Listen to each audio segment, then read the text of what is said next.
राजा जनक की बेटी हैं जानकी। इन्हीं के कारण धनुष यज्ञ रखा गया है। लक्ष्मण जी ने कहा ये यहाँ क्या कर रहे हैं? प्रभु श्री राम ने कहा ये गौरी पूजन के लिए यहाँ आए हैं।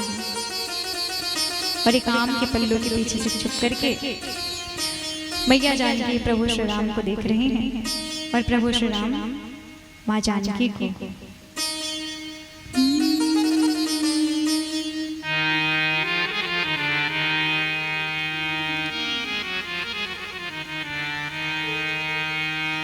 गिरिजा पूजन चली,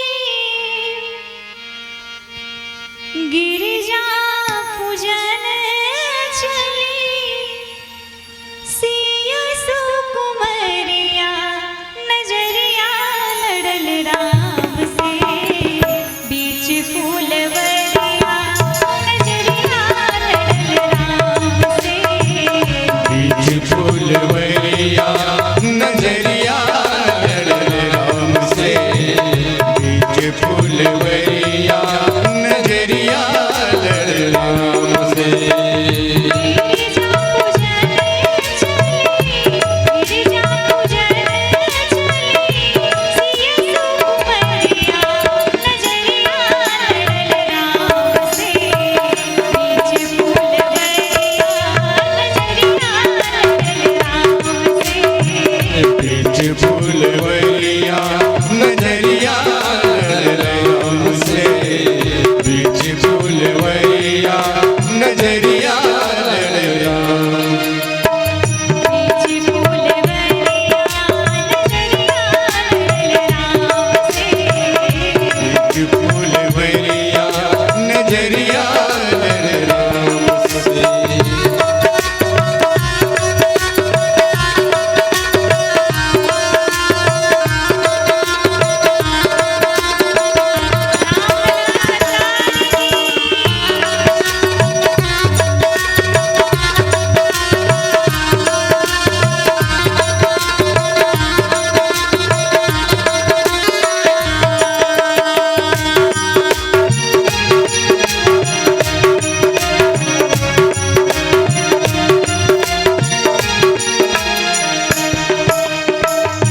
जैसे चंदा को चकोर देखती है, उसी प्रकार से आज हमारी जानकी जी प्रभु श्री राम को देख रही हैं।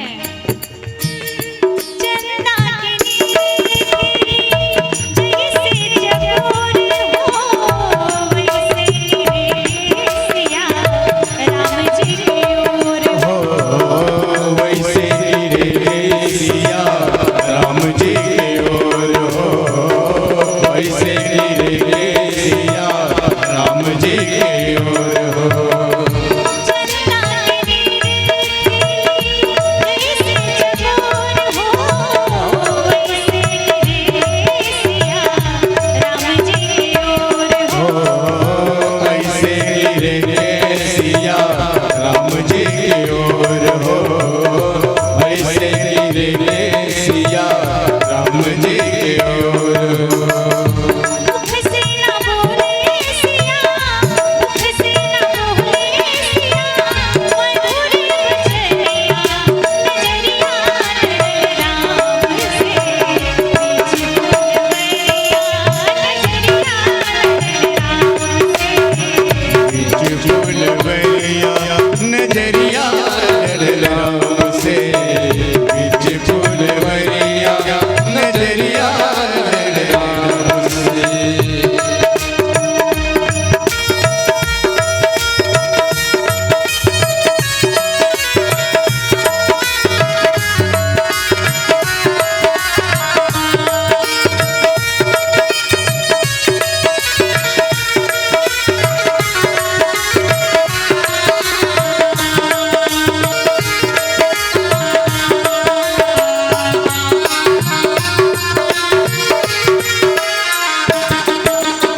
आज राम जी को देख करके मैया ने अपने हृदय में एक आश का दीप जला लिया है, यही मेरे वर होंगे। और गिरजा मैया से आशीर्वाद लिया, मानो आज ये आशीर्वाद पूर्ण हुआ। दीपक जला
फुलवरिया नजरिया लड़े राम से। रामचंद्र भगवान। महाराज जनक ने विश्वामित्र जी का बड़ा ही आओ भगत सत्कार किया। विश्वामित्र जी ने राजा जनक से कहा, आपने बड़ी ही सुंदर व्यवस्था की है, बड़ा ही सुंदर आयोजन किया है। अब तो विश्वामित्र जी ने जैसे ही प्रशंसा सुनी बड़े ही प्रसन्न हो गए और उस सभा में सबसे ऊंचे सिंहासन पर विश्वामित्र जी को प्रभु श्री राम और लक्ष्मण जी को बिठाया। जानकी मैया हाथ में वरमाला लेकर के आ रही हैं और उनकी निगाहें किसे ढूंढ रही हैं? प्रभु श्री राम को। तब तक एक चतुर सखी कहती है, जानकी आप जिसे ढूंढ रहे हैं वो नीचे नहीं, वो देखिए सबसे ऊपर बैठे हुए हैं।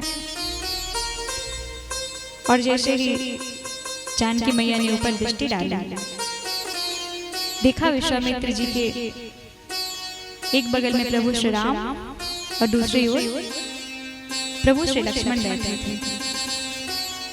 मैया जानकी देख करके प्रसन्न हो गई, मानो मैया को आज नेत्रों का खजाना प्राप्त हो गया। अब मैया बड़े आनंद के साथ अपने स्थान पर बैठ गई। यहाँ महाराज जनक जी ने अपने दूतों से कहा, हमारा प्रण सुनाया जाए। दूत सभा के मध्य में खड़े हुए, शिव जी का पिनाक रखा हुआ था सामने, धनुष। दूतों ने कहा कि आज जो इस शिव जी के पिनाक को खंड खंड करेगा, उसी से श्री जानकी जी का विवाह संपन्न होगा। और जैसे ही दूतों ने प्रण सुना, जितने भी राजा आए थे सब लोगों ने अपना अपने धोती को बांधना शुरू किया कि कहीं ऐसा ना हो कि हम शिव जी के उस पिनाक को उठाएं और हमारी धोती खुल जाए। अब सब मिलकर के अपने प्रभु से कहते हैं, हे भगवान आज इज्जत बचा लीजिए बस। अब महाराज जितने राजा आए थे सब लगे धनुष को उठाने में, लेकिन महाराज किसी से धनुष उठना तो दूर की बात, तिल मात्र हिला भी नहीं। महाराज तोड़ना तो बहुत दूर की बात है, शिव जी का वो पिनाक किसी से तिल मात्र हिला तक नहीं। तो सबने कहा एक काम करते हैं, क्यों ना सब एक साथ मिलकर के उठाएं। तब तक एक राजा ने कहा, ये बताओ जब सब एक साथ मिलकर के उठाएंगे तो जानकी जी का विवाह किसके साथ होगा? तब तक एक ने कहा, अरे उसके बाद हम लोग सब लोग मिलकर के युद्ध करेंगे। युद्ध करने के पश्चात जो एक बच जाएगा उससे जानकी जी का विवाह हो जाएगा।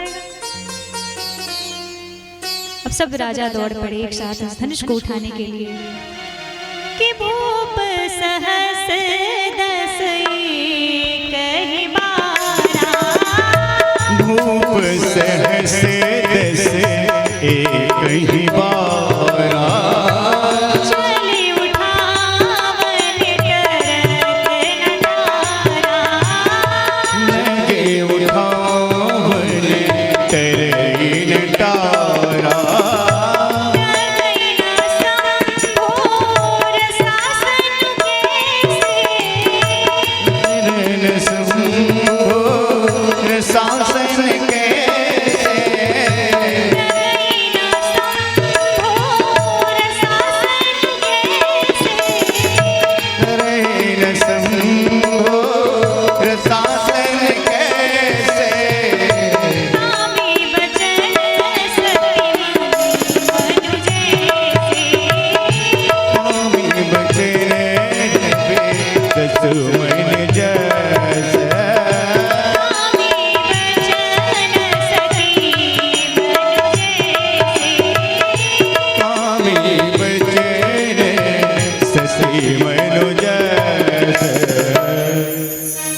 राजा एक साथ दौड़ पड़े धनुष को उठाने, लेकिन महाराज धनुष तिल मात्र भी अपने स्थान से हिला तक नहीं। सब धनुष के हाथों अपनी कीर्ति गवा करके वापस अपने स्थान पर बैठ गए। अब यहाँ महाराज जनक बड़े उदास मन से कहते हैं, कीर्ति वर्णन करने योग्य है। कहते हैं जानकी हमारी बड़ी गुणवान है, बड़ी सुंदर है, लेकिन मुझे नहीं लगता ये कीर्ति किसी को ठीक है। अगर आज मैं अपने प्रण पे रहता हूं तो हमारी बेटी का विवाह नहीं होगा, हमारी बेटी कुंवारी ही रह जाएगी। और अगर अपने प्रण को तोड़ता हूं तो मेरी कीर्ति कलंकित होगी। मैं जान गया कि ये धरती वीरों से खाली है। और महाराज जैसे ही राजा जनक ने ये शब्द कहा, लक्ष्मण जी क्रोधित हो गए। पर पहली बार जब क्रोधित हुए तो उनका क्रोध शांत हुआ, लेकिन दूसरी बार जब राजा जनक ने कहा, मुझे पता होता कि ये धरती वीरों से खाली है तो मैं अपना उपहास नहीं कराता। अब तो महाराज लक्ष्मण जी इतने क्रोधित हुए कि मानो उनकी आंखों से अंगारे निकल रहे हो। लक्ष्मण जी भरी सभा के मध्य खड़े हो गए और कहा, गुरुदेव को प्रणाम किया, राम जी को प्रणाम किया। प्रणाम करके खड़े हुए लक्ष्मण जी कहते हैं कि जिस सभा में रघुकुल का एक छोटा सा बालक भी उपस्थित हो, वहां कोई ऐसे शब्दों का प्रयोग नहीं करता, और जनक ने ऐसे शब्दों का प्रयोग किया भैया के रहते हुए। अगर आप आदेश करें तो मैं बताता हूं कि मैं क्या कर सकता हूं। और लक्ष्मण जी बोल पड़े, क्या? कहीं जनक जैसे अनुचित बानी, कहीं जनक जैसे अनुचित बानी,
लक्ष्मण जी उस सभा के मध्य में गरज पड़े, कहा आपके रहते हुए जनक ने ऐसे शब्दों का प्रयोग किया।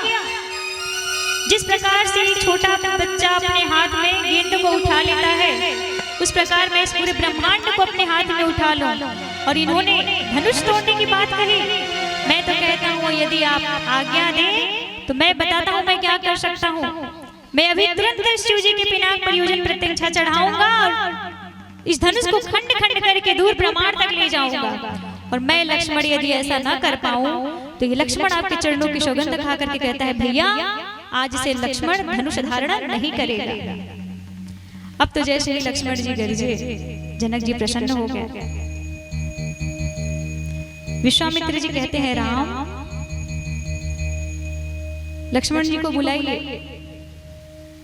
कहीं ऐसा ना हो कि वो धनुष तोड़ ही दे। बहुत क्रोधित हैं आज, उन्हें बुलाइए। प्रभु श्री राम लक्ष्मण जी को बुलाते हैं, कहते हैं आ जाओ, धनुष तोड़ना नहीं है, आकर के हमारे पास बैठो।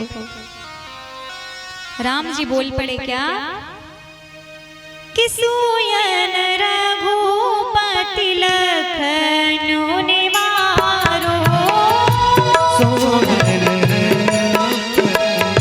लखनऊ निवारो,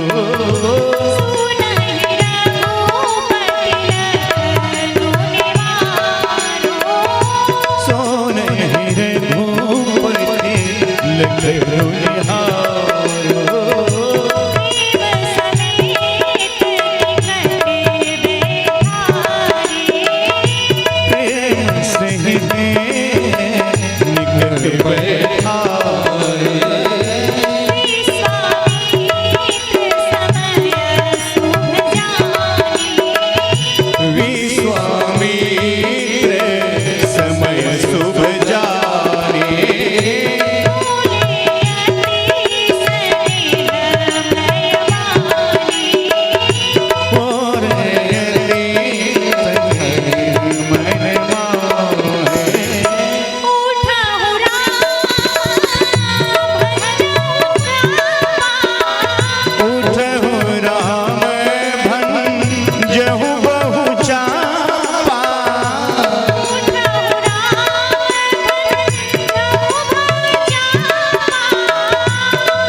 जनक परितापा,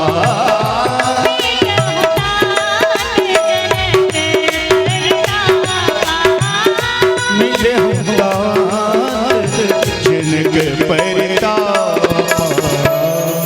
बोलिए श्याम रामचंद्र भगवान की जय। भगवान राम उठे, उठने के पश्चात गुरुदेव को प्रणाम किया। अयोध्या धाम में जो गुरु थे उनको प्रणाम किया।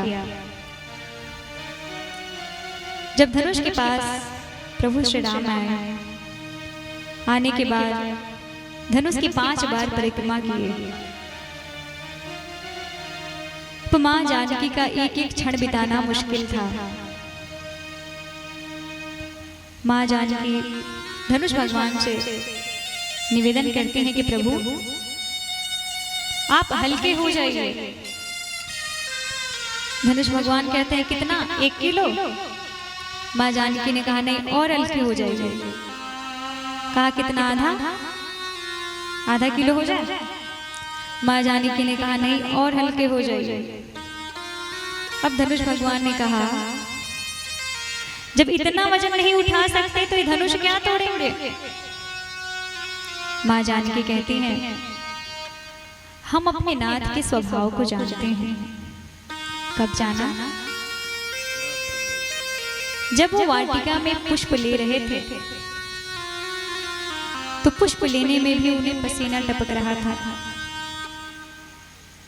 तो जिसे पुष्प लेने में भी पसीने छूट रहे हो वो धनुष क्या उठाएगा? इसलिए हमारा आपसे निवेदन है कि हल्के हो जाइए। धनुष भगवान ने कहा ये बताओ हम अपना भार कहाँ रखें? जानकी मैया कहती है इस सभा में जितने भी कपटी राजा बैठे हैं सबके सर पर अपना भार डाल दीजिए। अब धनुष भगवान ने सभी कपटी राजाओं के सर पर अपना भार डाल दिया और धनुष भगवान हल्के हो गए। राम जी आए, धनुष भगवान की 5 बार परिक्रमा किए और जिस प्रकार से गरुड़ सर्प को एक टक देखता है अपना ग्रास बनाने के लिए, उस प्रकार आज भगवान श्री राम शिव जी के उस पिनाक को देख रहे हैं बिल्कुल ध्यान से, एक टक। और जैसे ही देखना प्रारंभ किया, लक्ष्मण जी कहते हैं हे दिग्गज, हे दिक्पाल, हे वाराह, हे कश्यप, सब मिलकर के धरती को जोर से पकड़ लो, कहीं ऐसा ना हो कि भगवान राम धनुष तोड़े तो ये पृथ्वी ऊपर आ जाए। और भगवान लक्ष्मण जी ने जैसे ही गर्जना की, धरती को जोर से दबाने लगे। इधर भगवान राम बीच से बिल्कुल शिव जी के पिनाक को देख रहे हैं, और जैसे ही भगवान ने शिव जी के उस पिनाक को देखा, एक बिजली की गर्जना हुई, एक ऐसी चमक हुई, कड़क हुई। उस 2 मिनट की चमक में भगवान राम ने उस शिव जी के पिनाक को उठाया, उसे प्रत्यंथा चढ़ाया, और भगवान राम ने शिव जी के उस पिनाक को खंड खंड करके फेंक दिया। बोलिए सियावर रामचंद्र भगवान की जय।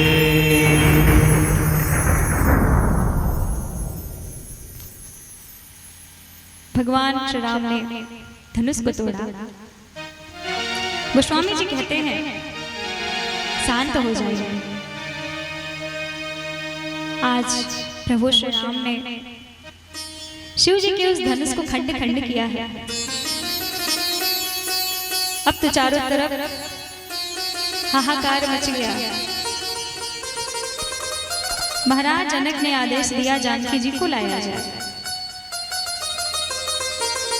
अब सखियां राम जी के आगे पीछे घूमने लगी। सखियां मैया जानकी को लेकर के आती हैं, और जब आती है तो जानकी मैया भगवान राम से मन ही मन वार्तालाप कर रही हैं। कह रहे हैं प्रभु एक बात बताइए, खेती अगर सूख जाए, उसके बाद खूब वर्षा हो, क्या उस वर्षा का कोई लाभ है? भगवान राम ने कहा नहीं। तो ये बताइए, जब मेरे प्राण चले जाते उस वक्त आप धनुष तोड़ करके क्या कर लेते? भगवान राम ने कहा हम धनुष तोड़ने थोड़ी आए थे, हम तो बस देखने आए थे। माँ जानकी ने कहा लेकिन जब तोड़ने के लिए कहा गया तब तो तोड़ सकते थे ना। अब आप हाथी की चाल चल रहे हैं, आकर के 5 बार परिक्रमा कर रहे हैं, 2 बार में काम नहीं चल रहा था क्या? इधर हमारे लिए एक एक क्षण बिताना मुश्किल था, और आप आकर के 5 बार परिक्रमा किए जा रहे हैं। आपने धनुष को तोड़ने में देरी की महाराज, तो अब हम वरमाला डालने में देरी करेंगे, आप ऐसे ही खड़े रहिए। अब सखियों ने देखा कि जानकी वरमाला नहीं पहना रही है राम जी को। सखियों ने सोचा हमारी जानकी छोटी पड़ जा रही है और राम जी बड़े। तो सखियों ने सोचा, सखियों ने पहले तो प्रभु श्री राम से निवेदन किया कि झुक जाइयो तनिक रघुवीर, सिया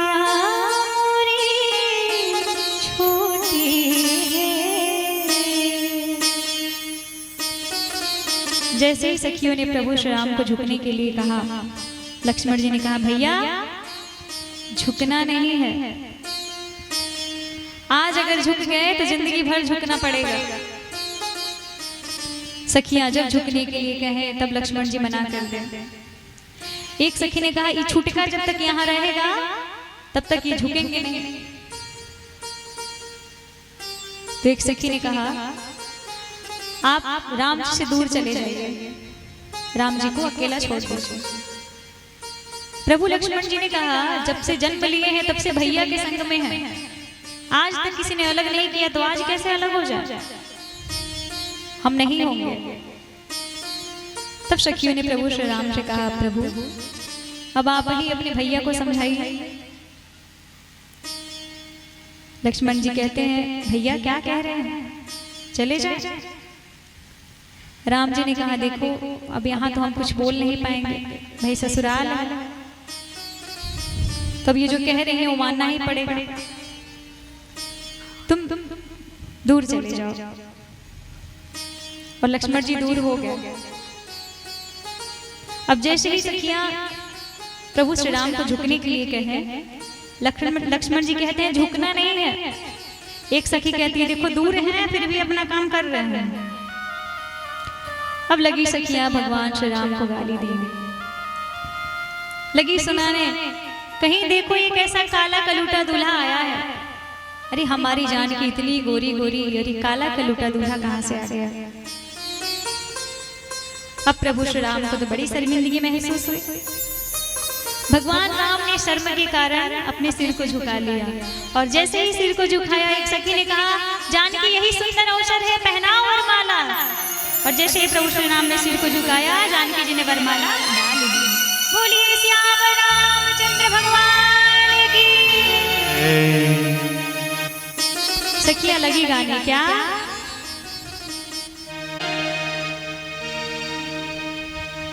हे दुलाहर घूवर, हे दुलाहर घूवर, हे दुलाहर घूवर, हे दुलाहर घूवर, कि जय जय जानकी दुल्हनिया दुलाहर घूवर। जय जय जानकी दुल्हनिया दुलाहर घूवर।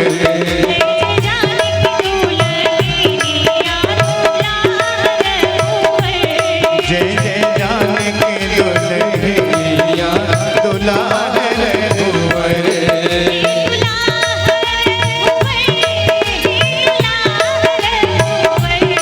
हे दुलाहर घूवर, हे दुलाहर घूवर।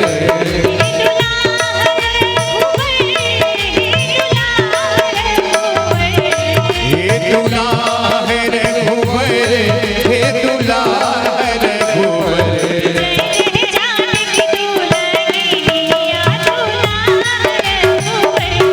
जय जय जानकी दुल्हनिया दुलाहर घूवर।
धोती शोहे भर के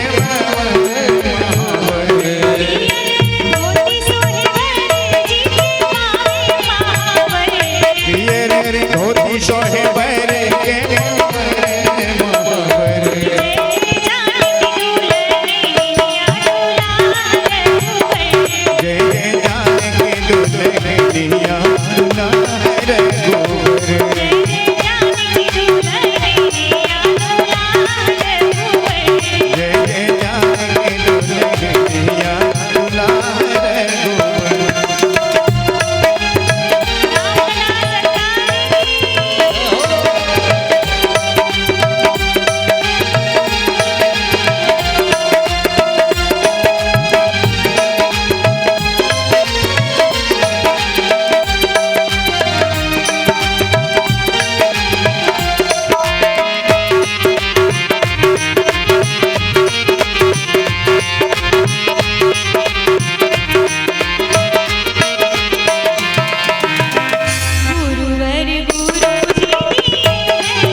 उन्होंने इस कार्यक्रम का शुभारंभ किया था। आज दुनिया में नहीं है, लेकिन उनकी स्मृति में ये कार्यक्रम अनवरत हर वर्ष कार्तिक बदी 2, 3, 4 की तिथियों में अब पुनः ठीक ढंग से चल रहा है। मैं अपनी कथा व्यास मंच पर बाल किशोरी सुषमा द्विवेदी जी यहाँ विराजमान हैं, सैकड़ों हजारों गणमान्य नागरिक विराजमान हैं। पूर्व प्रधान प्रिवर अपने आदरणीय गुलाब जी के सुपुत्र मणि जी भी आज विश्राम दिवस पर आए। मैं सभी लोगों को देख रहा हूँ, बहुत सारे लोग नाम हमारे पास हैं, मैं सबका नाम नहीं ले पा रहा हूँ। कथा में कुछ क्रम अभी शेष है, आरती प्रसाद आदि धन्यवाद आभार ज्ञापन। इसके पूर्व 5 मिनट का समय इसलिए आप लोगों के बीच लिया गया है कि इस कथा के क्रम को आप सभी अब जान गए हैं कि कार्तिक बदी 2, 3, 4 ये कथा प्रतिवर्ष होती है।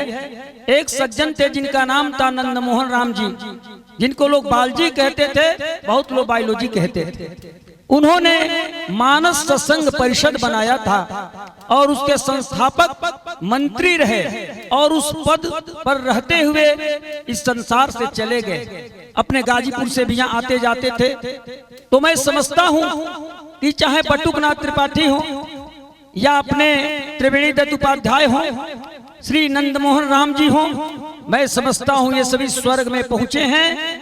और आज कार्तिक पदी 2 सुषमा द्विवेदी जी का और ये एक अंग वस्त्र लेकर के सम्मान हो रहा है। पंडित नित्यानंद मिश्र जी के द्वारा ये सम्मान हो रहा है। शानदार सुंदर जोरदार तालियों से सम्मान करें। बाल किशोरी जी का सम्मान श्री पंडित नित्यानंद मिश्र जी के कर कमलों के द्वारा हो रहा है और बड़े आदर और जोरदार पुनः सम्मान करें। पूरा वस्त्र दिया जा रहा है क्योंकि आप कुमारी हैं, आप बिटिया हैं, जो वस्त्र आप पहनती हैं वैसा पूरा वस्त्र देकर के एक बार और जोर तालियों से सम्मान करें। कथा व्यास का सुषमा द्विवेदी जी का सम्मान, पंडित नित्यानंद मिश्र जी, सिधारी मिश्र, सत्यदेव मिश्र, श्री प्रकाश मिश्र जी और डॉक्टर चित्रंजन मिश्र के पावन सौजन्य से ये स्मृति चिन्ह है, स्मृति चिन्ह दिया जा रहा है। बाल जोरदार तालियों से सम्मान करें। भगवान श्री गणेश की पावन तस्वीर, श्रीमती सावित्री देवी की पावन स्मृति में ये संगीतमय श्री राम कथा के आयोजन में ये प्रदान किया जा रहा है। हमारे कैमरामैन तैयार हैं और इस फोटोग्राफी को अपने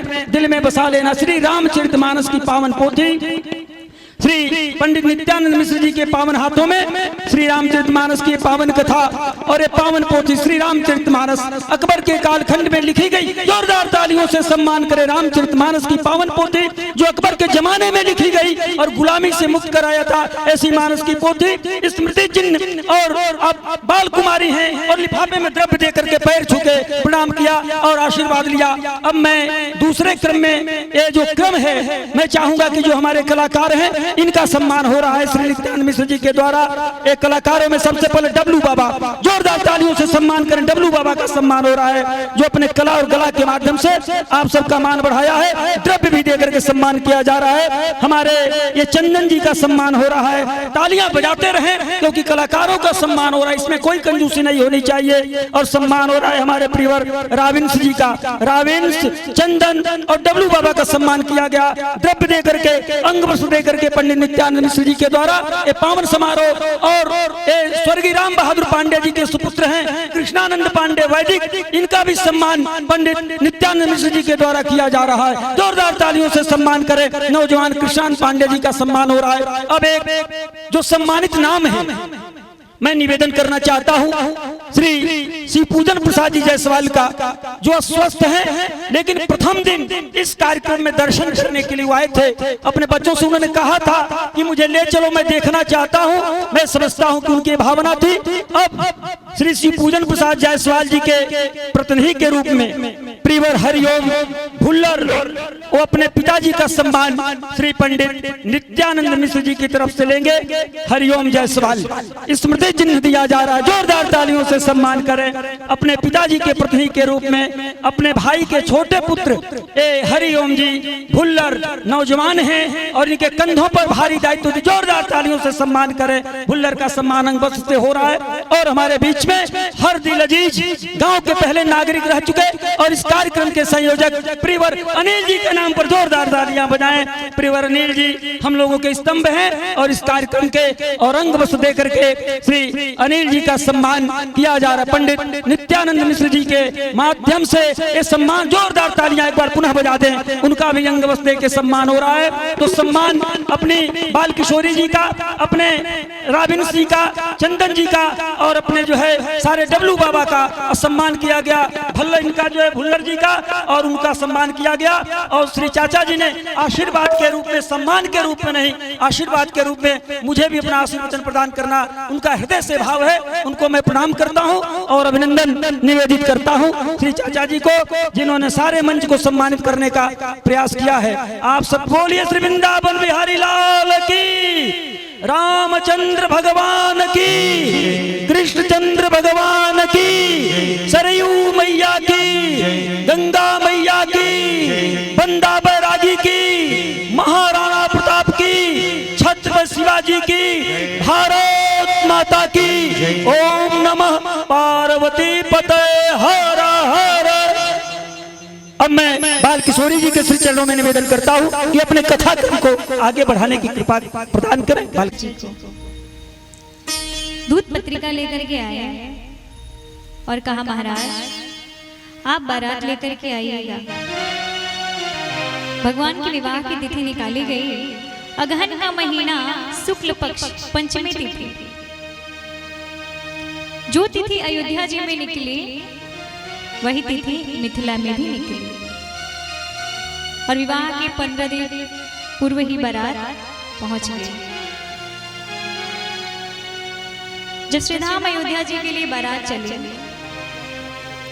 तब समस्या ये खड़ी हुई कि दूल्हे महाराज तो पहले से वहीं बैठे हुए हैं, अब दूल्हा बने कौन? तो गुरुदेव वशिष्ठ ने कहा एक काम करो,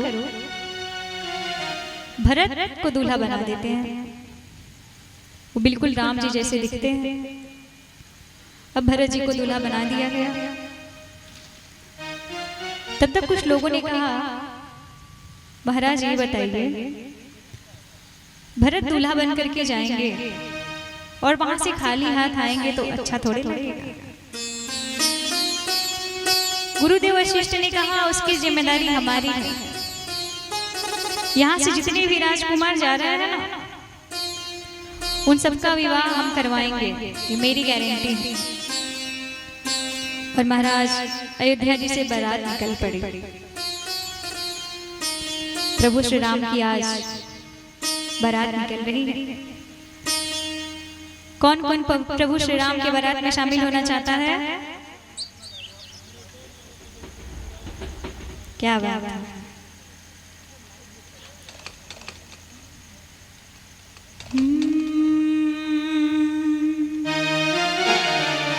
आइए हम सभी प्रभु श्री राम के बारात में सम्मिलित होते हैं।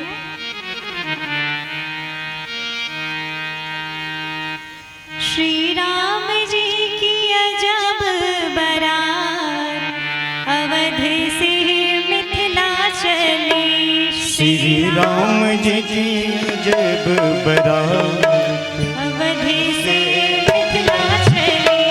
श्री राम जी की जब बारात अवध से मिथिला चली। श्री राम जी की अजब बारात अवध से मिथिला चली।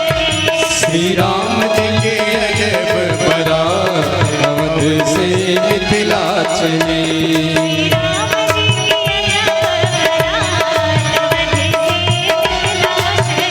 श्री राम जी की अजब बारात अवध से मिथिला चली।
जब बारात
माला कान में झुमरे, हाथ में माला बाल में चंदन, हाथ में माला बाह में झुमरे, सब दाढ़ी वाले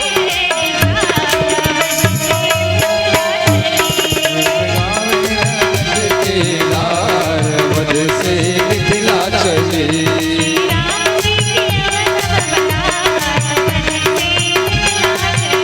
श्री राम जी के अजब बारात वध से मिथिला चले।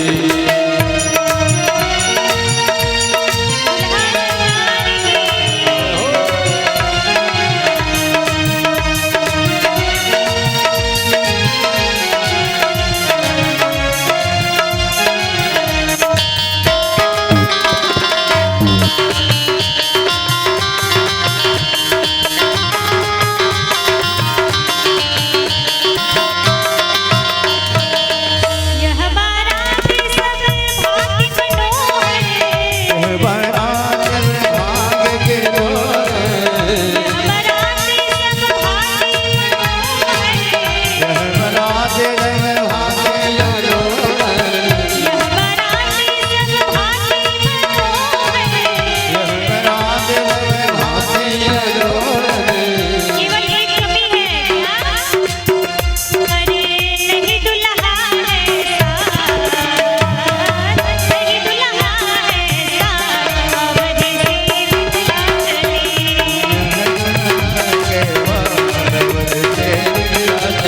श्री राम जी की अजब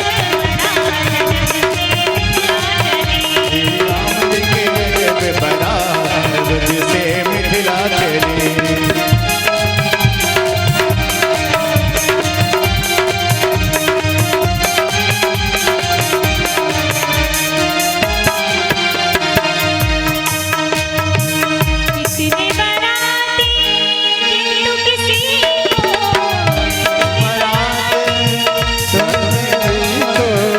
कितने बराती किंतु किसी को, कितने बराती किंतु किसी को, कितने बराती किंतु किसी को। नहीं विवाह की जान, नहीं विवाह की जान, अवध से मिथिला चले। और श्री राम जी के अजब बारात अवध से मिथिला चले।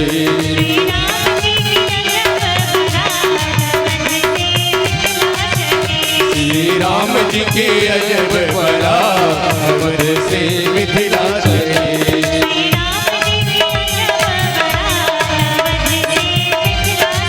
श्री राम जी के अजब बारात वध से मिथिला चले।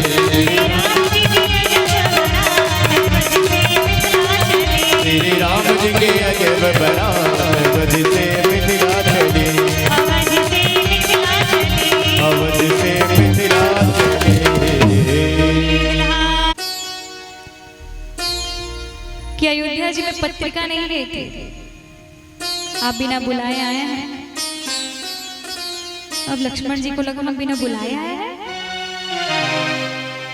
तो भगवान श्री राम से कहते हैं भैया क्या अयोध्या में पत्रिका नहीं गई थी? भगवान श्री राम ने कहा नहीं। कहा भैया देखो, सखियां जब आएंगी आपसे पूछने तो कह दीजिएगा कि पत्रिका गई थी। भगवान राम ने कहा कुछ भी कर लो पर हम झूठ नहीं बोले। हमारे प्रभु श्री राम कभी झूठ नहीं बोलते। और महाराज यहाँ तो लोग सामने से झूठ बोलकर चले जाते हैं। सखियां जब आई और आकर के प्रभु श्री राम से कहती हैं, ये बताइए अयोध्या जी में पत्रिका गई थी? तो जरा राम जी के शब्दों पे ध्यान दीजिएगा, उन्होंने क्या कहा। कहा नहीं, पत्रिका गई थी। वो सरल शब्दों में भी कह सकते थे कि पत्रिका नहीं गई थी, लेकिन उन्होंने कहा नहीं, पत्रिका गई थी। लक्ष्मण जी वाली भी होंगे, सखियों वाली भी होंगे।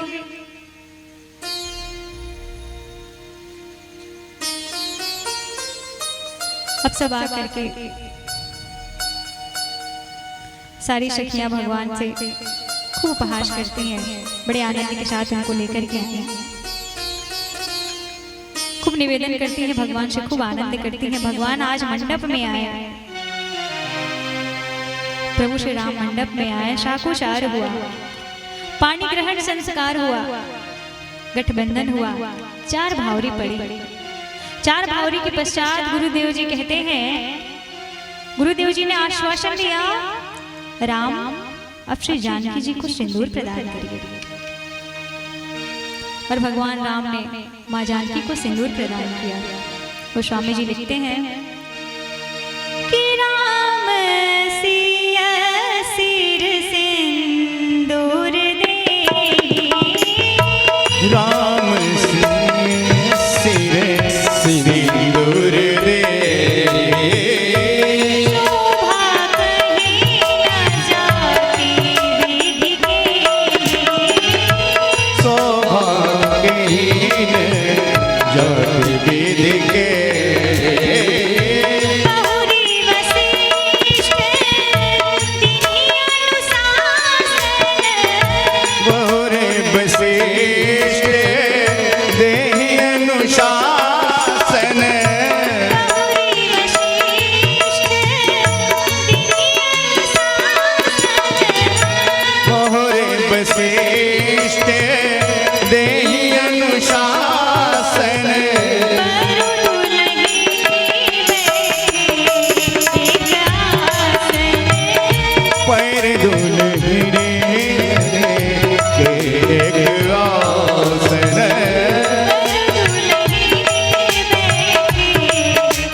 भगवान राम जी ने श्री जानकी मैया के मांग में सिंदूर प्रदान की। चारों तरफ जय जयकार होने लगी, बोलिए दुल्हा दुल्हन सरकार की जय, श्री किशोरी मैया की जय। दोनों लोगों का विवाह संपन्न हुआ। यहाँ सखियों ने एक और ही बड़ा प्यारा गीत गाया है। और देखिए महाराज, ऐसे काम नहीं चलेगा। जिस प्रकार से आपके घर में विवाह उत्सव होता है, खूब झूमते हैं, नाचते हैं ना, तो आज तो जगत की माँ का, जगत के पिता का विवाह है, तो फिर झूम लीजिए महाराज। सखियों ने गाया क्या कि जोड़ी का जवाब नहीं, कि जोड़ी का जवाब नहीं, जोड़ी का जवाब नहीं, कि जोड़ी का जवाब नहीं, कि जोड़ी का जवाब नहीं, कि जोड़ी का जवाब नहीं। बने हैं मेरे राम, दूल्हा बने हैं मेरे राम, कि जोड़ी का जवाब नहीं, दूल्हा बने हैं मेरे राम, जोड़ी का जवाब नहीं। दूल्हा बने हैं मेरे राम, कि जोड़ी का जवाब नहीं, दूल्हा बने हैं मेरे राम, जोड़ी का जवाब नहीं। कि जोड़ी का जवाब नहीं, कि जोड़ी का जवाब नहीं, कि जोड़ी का जवाब नहीं, कि जोड़ी का जवाब नहीं। कि जोड़ी का जवाब नहीं,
मेरे राम की जोड़ी का जवाब नहीं। साउंड सलोने मेरे राम की जोड़ी का जवाब